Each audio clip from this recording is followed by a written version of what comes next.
ரத்த பொரியல் எப்படி க்ளீன் பண்ணி ஈஸியாக எப்படி செய்யலான்னு பார்க்கலாம் வாங்க. இந்த ரத்தத்தில் இப்படி தண்ணி இருக்குது. முதல்ல அந்த தண்ணி வடிச்சிடணும். சரிங்க சார். தண்ணி வடிச்சாச்சு. மறுபடியும் நம்ம ஒரு டைம் அப்படியே மேலால் இப்படி ஊற்றி ஒரு கழுவிக்கணும்.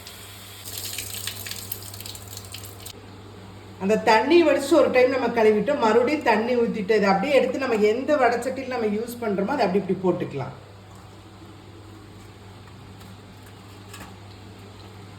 இப்போ இந்த தண்ணியை வந்து நம்ம ஊற்றக்கூடாது.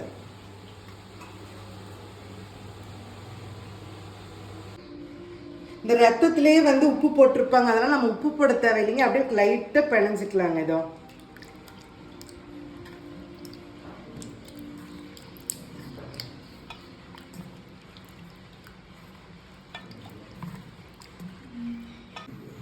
இப்போ ஸ்டவ் ஆன் பண்ணியாச்சுங்க. வச்சுட்டு நம்ம அப்பப்போ வந்து கலக்கி விட்டுக்கணுங்க.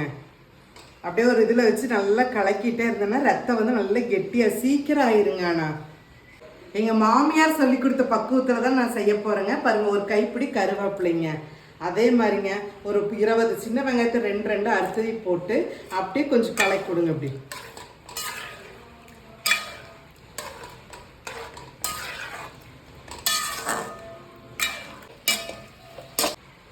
பாருங்க, ரத்தத்தில் இருக்கிற தண்ணியெல்லாம் நல்லா சுண்டிடுச்சுங்க. ரத்தமும் வெந்துருச்சு. இப்போ ஆஃப் பண்ணிக்கலாங்க. இந்த ரத்த பொரியலுக்கு ஒரு தாளிப்பு கொடுக்கலாங்க. 2 ஸ்பூன் எண்ணெய், கடுகு, கடலைப்பருப்பு, உளுந்தம்பருப்பு, ரவுண்டாக அறுத்த சின்ன வெங்காயம் ஒரு கட்டு போட்டுக்கலாங்க. 3 பச்சை மிளகாய், கருவேப்பிலை,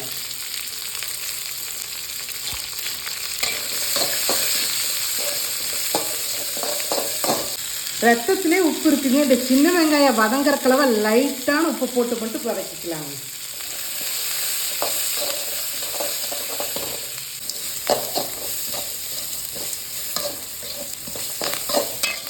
நல்ல வெங்காயம் வதங்கிடுச்சுங்க. இந்த பொன் நிறமாக ஆனோன்னா நம்ம வந்து ரத்தத்தை போட்டுக்கலாங்க. வேக வச்ச ரத்தத்தை போட்டுக்கலாங்க.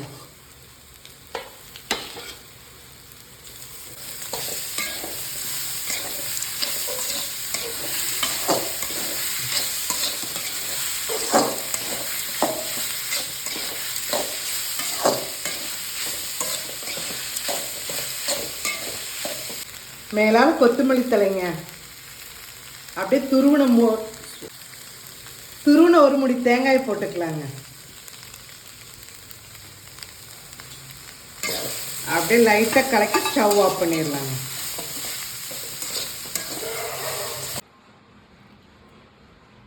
சுவையான ரத்த பொரியல் ரெடிங்க. இந்த மாதிரி ட்ரை பண்ணி பார்த்து எப்படி இருக்குன்னு கமெண்ட்ஸில் சொல்லுங்கள்.